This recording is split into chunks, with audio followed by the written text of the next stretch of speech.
Guys अपने नए घर में बहुत खुश थे। 3 दिन पहले ही उन्होंने अपने नए घर में शिफ्ट किया था। चलो दीदी छुपन छुपाई खेलते हैं। इस नए घर में छिपने की बहुत सारी नई जगह है। ठीक है, मैं 10 तक गिनता हूँ, तुम जाकर छुप जाओ। आयुष अपने घर की छत पर पहुँच गया। कहाँ छिपू? हाँ, बराबर वाली छत की सीढ़ियों में छिप जाता हूँ। नेहा की छत के बगल में खाली मकान था, जिसकी छत पर सीढ़ियों का दरवाजा नीचे था, जहाँ सीढ़ियाँ खत्म होती थी। आयुष बगल की छत पर गया और सीढ़ियों से नीचे जाकर दरवाजे के पास खड़ा हो गया। मैं आ रही हूँ, मुझे पता है तुम कहाँ छुपे हो। बाल्टी के नीचे नहीं। अच्छा, मैं समझ गई कि यहाँ कहाँ छिपा होगा। नेहा ने अलमारी खोल कर देखा, आयुष वहाँ नहीं था। छत पर गया होगा। दीदी मुझे यहाँ कभी नहीं ढूंढ पाएंगी।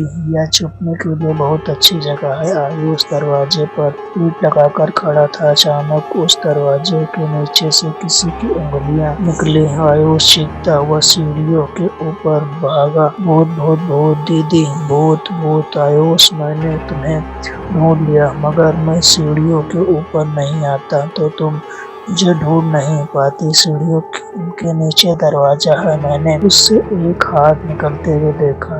शायद उस खाली घर में भूत रहता है। पागल, या भूत वगैरह असलियत में नहीं होते। जरूर उस घर में कोई रहता होगा। चलो, मैं चलकर देखती हूँ। नेहा आयुष के साथ नीचे जाने ही वाली थी, लेकिन तभी उनकी मम्मी शालिनी वहाँ आ गई। आयुष, नेहा चलो नीचे चलो, तुम्हारा स्नैक्स तैयार है। अगले दिन रात को आयुष और नेहा के घर की लाइट चली गई।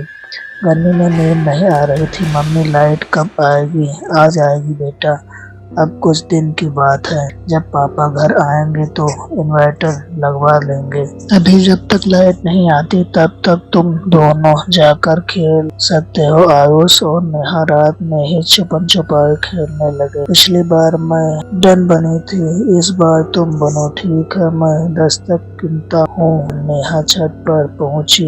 बगल वाली छत की सीढ़ियों से जाकर छिप जाती है। आयुष, वहाँ मुझे नहीं ढूंढ पाएगा, क्योंकि उसे लगता है कि वहाँ कोई भूत रहता है। नेहा बगल वाली छत की सीढ़ियों से नीचे उतरकर दरवाजे के सहारे खड़ी हो गई। मैं आ रहा हूँ, जाओ। अचानक दरवाजा खुल गया। अरे, क्या यह दरवाजा बंद नहीं था? नेहा अंधेरे में उस घर में घुस गई। घर के अंदर अंधेरे कमरे में नेहा को किसी की आवाज सुनाई दी। डार्क रूम में किसी औरत की भयानक आवाज, इधर आओ बबली, मेरे पास आओ। क्या तुम मेरे साथ छुपन छुपाई खेलोगी? बबली, मेरा नाम बबली नहीं नेहा है। कौन हो वहाँ पर? यहाँ आओ। कमरे की तरफ नेहा डरते डरते अंधेरे कमरे में चली गई। कमरे में एक भूतनी खड़ी थी, जिसके सिर में दर्जनों चाकू घुसे हुए थे। नेहा बुरी तरह चीखते हुए सीढ़ियों की तरफ भागी। जल्दबाजी में सीढ़ियां चढ़ते हुए उसका पैर फिसल गया। भूतनी ने पीछे से नेहा का पैर पकड़ लिया। डरो मत, मेरे साथ छुपन छुपाई खेलो। भूतनी नेहा को पकड़कर मकान के अंदर खींचने लगी, लेकिन तभी आयुष वहां आ गया और नेहा का हाथ पकड़कर तेजी से चिल्लाने लगा। मम्मी, भूत! मम्मी बचाओ, मम्मी जल्दी यहाँ आओ। यह तो आयुष और नेहा की आवाज लगती है। शालिनी तुरंत दौड़ती हुई छत पर पहुंची। उसने देखा पड़ोसी वाली छत पर आयुष नेहा को सीढ़ियों के ऊपर खींच रहा है और नेहा के माथे पर खून बह रहा था। मेरी बच्ची शालिनी तुरंत नेहा को लेकर हॉस्पिटल पहुंची और नेहा के माथे पर पट्टी बांध कर लाई। जब शालिनी घर लौट रही थी तो शालिनी के घर के सामने रहने वाली कमला आंटी ने उससे पूछा, शालिनी क्या हो गया? नेहा को यह सिर पर पट्टी कैसी बांधी है? यह दोनों हमारे मकान के बगल वाली छत पर छुपन छुपाई खेलते हुए सीढ़ी के नीचे चले गए थे।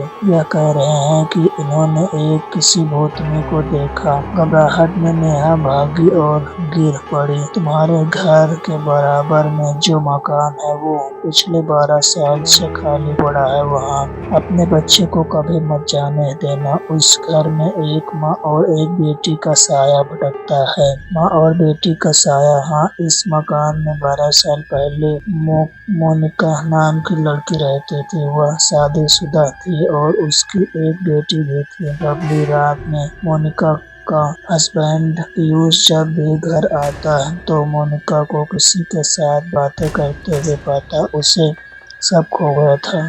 मोनिका का किसी के साथ चक्कर चल रहा था। मोनिका और आयुष में अक्सर लड़ाई होती थी। एक दिन आयुष बहुत खराब मूड में ऑफिस से घर लौटा। जब उसने मोनिका को फोन पर बातें करते देखा तो उसका खून खौल गया और उसने चाकू से मोनिका और अपनी बेटी बबली की हत्या कर दी। पीयूष इस समय उम्र कैद काट रहा है। मोनिका और बबली की आत्मा इस घर में भटकती है। शालिनी ने छत पर एक ऊंची दीवार खिंचवा दी ताकि नेहा और आयुष बगल की छत पर कभी न जा सके।